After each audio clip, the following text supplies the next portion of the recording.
Hey again, BookTube.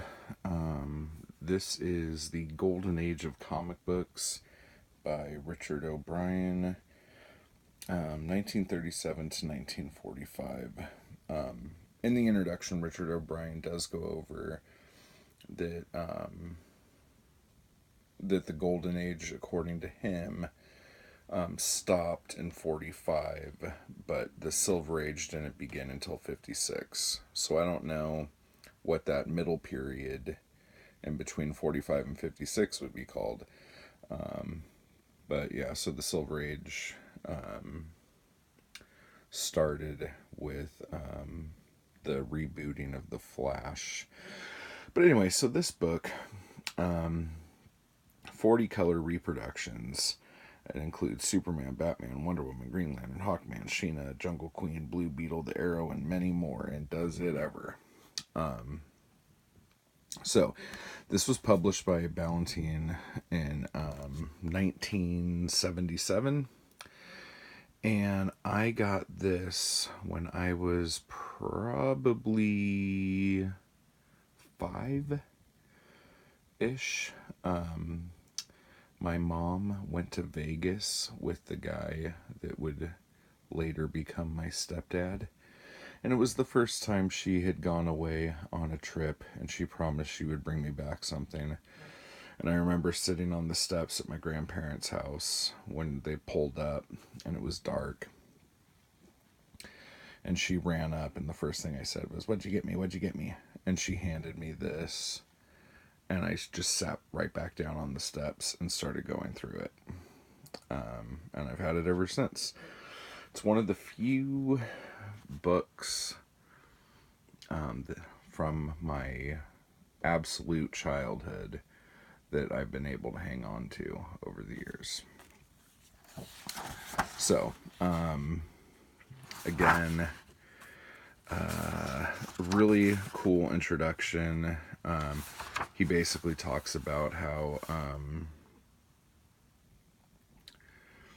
he always wanted to have a book of just comic book cover reprints that were really big.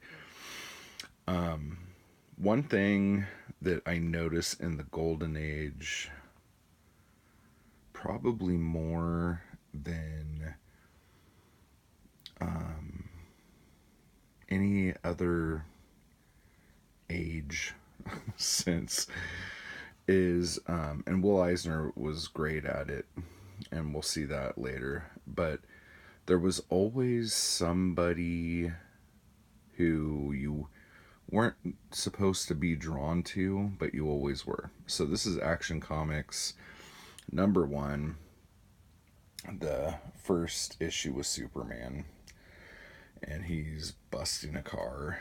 And this is from June 1938. But what always got me about this picture wasn't Superman breaking the car.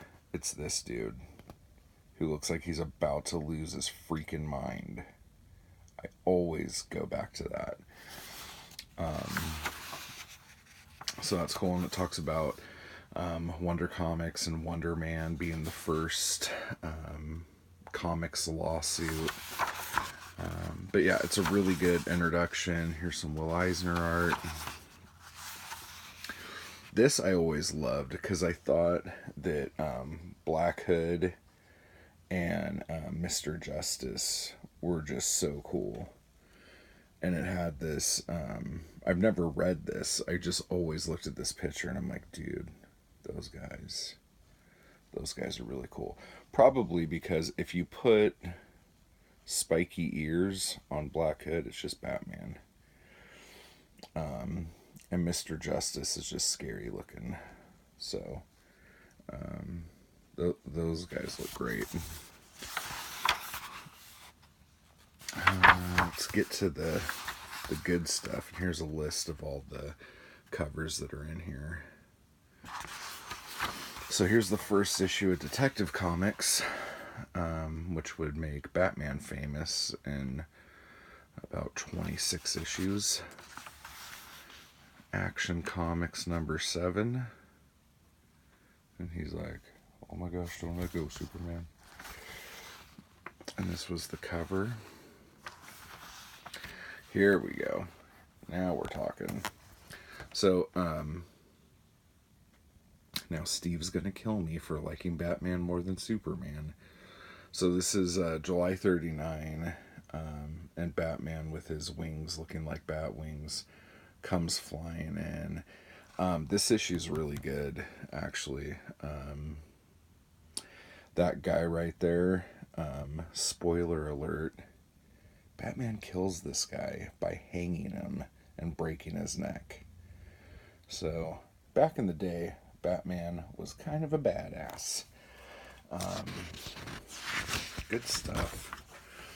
And this cover has always been one of my favorite covers. And when I was a kid, for some reason, I always thought this castle, I didn't think it was a castle. I thought it was like Batman's, Batman being broken. And you could like see inside, and that this bit right here was the only part of the castle. But obviously, that's not the case.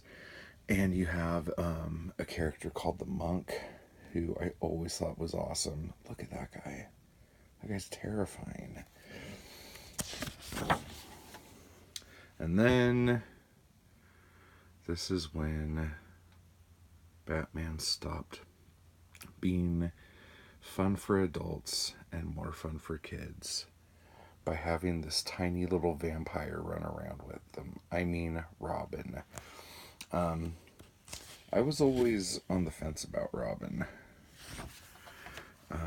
Here is a wonderful adventure comic cover with the Sandman. It's kind of cool.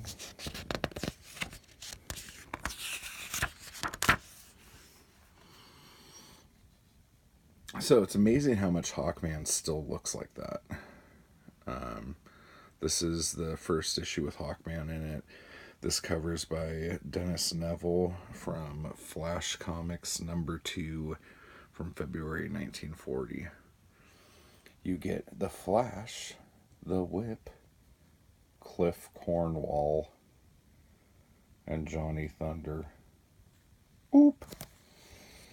I love these little circle things that they do, or that they did. Ooh, and then we have the Spectre cover by Bernard Bailey. Look at that. I always thought the Spectre was cool. And he was just in what I thought was a really fun run in Detective Comics with Batman, but a lot of people didn't like it. More fun comics. Oh, here's the first Green Lantern issue. This is Golden Age Green Lantern.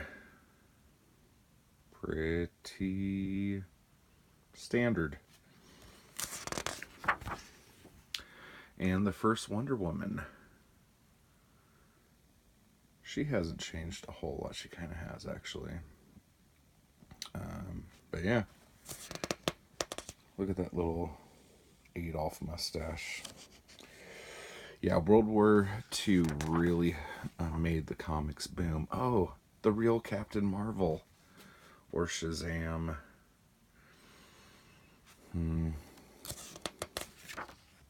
Wiz Comics.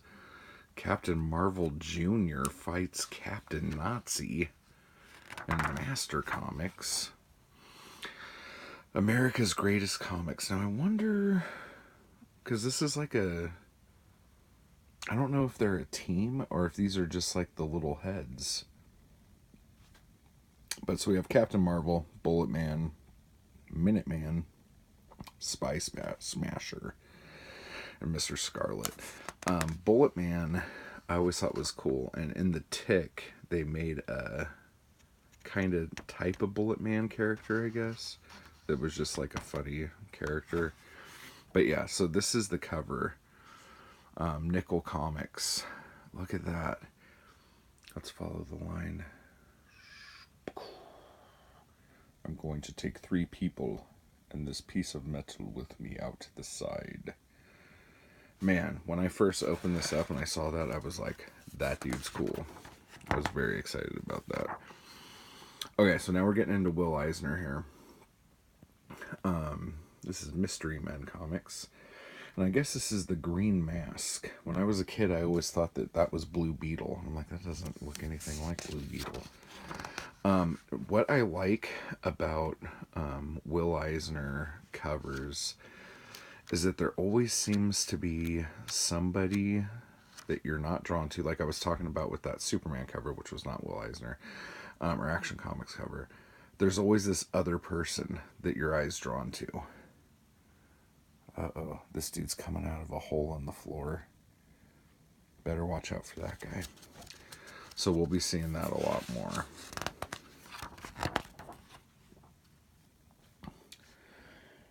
I think he did Great Eyes. So this is Jumbo Comics. Oh man, Wonderworld Comics. I loved these guys. This is like Mars Attacks looking stuff. Oh, I stared at this forever. It's funny because I always stared at like the bad guys. I hardly ever looked at the heroes. Oh, Planet Comics, look at that. I love that logo. So we have our hero in this awesome space bubble shooting all these one-eyed monsters. Oh, and we have another guy right here. Hey, lady. Look at her little fingers. Oh my gosh. Yeah. Gorgeous. And this is Kanga Jungle Lord, I guess. And it's very pulpy. It even has bra strap. And I always thought this dude shooting shot him in the foot because there was like a little red smudge there. But I don't think that's intentional. I think that's an accident. So here we go. Jumbo Comics, Will Eisner. What do we have? Buccaneer Vengeance. This is the Hawk, I guess. And again, like he's like, I'm gonna cut your wrist, and he's like, no. And look at that chick. She's like, ugh. And who do I look at? That guy. I always look at that guy. Ooh, Fantastic Comics. I love this cover. So this is Samson. Slays the Iron Monster. Well, it looks like there's more than one because he's over there. Now, one of the reasons why I liked this, besides it just being some giant dude with like a spike ball mace thing or flail, and he's just like beating the crud out of this dude. Look at all these people. Like, this is so crazy because all these people are dying. Everyone falling out of that train's gonna die. Then there's all these people running away from all of these like demolished buildings that these guys just destroyed. The number of people that died in this issue probably had to have been catastrophic. But dude, look at that. This is just gorgeous. This is a beautiful cover.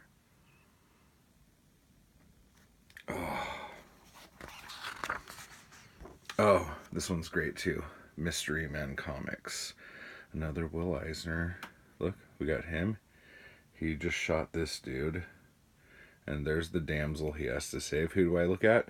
That guy. So this is the Blue Beetle. Great cover. National Comics. Okay. We have Uncle Sam. He's beating up some dude, right? Who do I look at? There's always this like other person on his covers. And this one's cool too, because like with Hit Comics, he's hitting that guy. And this guy has this like and then that guy's like, hurry up. I always look at the extra guys. But see, now this one, this Jumbo Comics, with Sheena Jungle Queen, this is not a Will Eisner comic. And you don't really have that other person making like the face, you know? But I guess you don't care because Sheena's on the cover. Oh. Silver Street Comics, The Claw Returns. The Claw, this used to scare me to death. This is Jack Cole. So we have the Claw. Somebody who's falling out of his hand is shooting him. Bullet bounces off because the Claw is the Claw. This guy's praying. People are crying. Damsel fainting. Oh no. And then this guy is like, oh my goodness. Oh, and this guy's got a great face. Ooh. So this is just like, this terrified me. I was mortified over that. And then we have Daredevil battling the Claw. And I've never actually seen the Claw in a comic book, but I always imagine that he's bigger than cities. And here's this guy. Ooh. I always thought, man, if the Claw grabs Daredevil, it's going to hurt because he's got that spiky waistband. But hey, this Daredevil could throw a boomerang around a bad guy's head. Can't hit him, but he'll throw a boomerang around his head. But yeah, so Daredevil ended up getting bought by Marvel much later. Then we have Zip Comics. This is Charles Biro. This is Steel Sterling. It's a big gun, Steel. Oh, now we got some really Nazi-ish stuff. This is Iron Jaw. Look at his little monkey friend. This is Boy Comics. I don't know who this kid's supposed to be. Maybe he's just Boy. Or Crime Buster. I don't know who he's supposed to be. Crime does not pay. That's such a great image. Like the electric chair as his shadow. It's wonderful. Charles Biro. Pep Comics, The Shield. This guy is how the first issue of Captain America almost became the last issue altogether, because Cap's shield originally was triangular and had that exact design on it. So that's pretty interesting. And then this one is just all over the place. So Hangman, we got some swastika Nazi guy, the Japanese guy. Hangman's hitting that dude. He's got some little kid friend, girl in a glass tube, another little kid. But look at these. These used to freak me out. Those are great. Victory Comics. Keen Detective Funnies. I never knew that this was supposed to be like a funny comic, because this always cracked me up. This guy's getting shot by this eye, and he's hanging onto her hair, and she looks like she's about to beat him to death. That's funny. That's a kind of weird cover there. And then the Arrow. Green Giant. And I never liked this cover. Just the face, the way the arm's up. That's Target Comics by Basil Wolverton. But anyway, this is a really fun book. And I kind of went through the entire thing. So I hope the copyright people don't come and get me. See you guys later.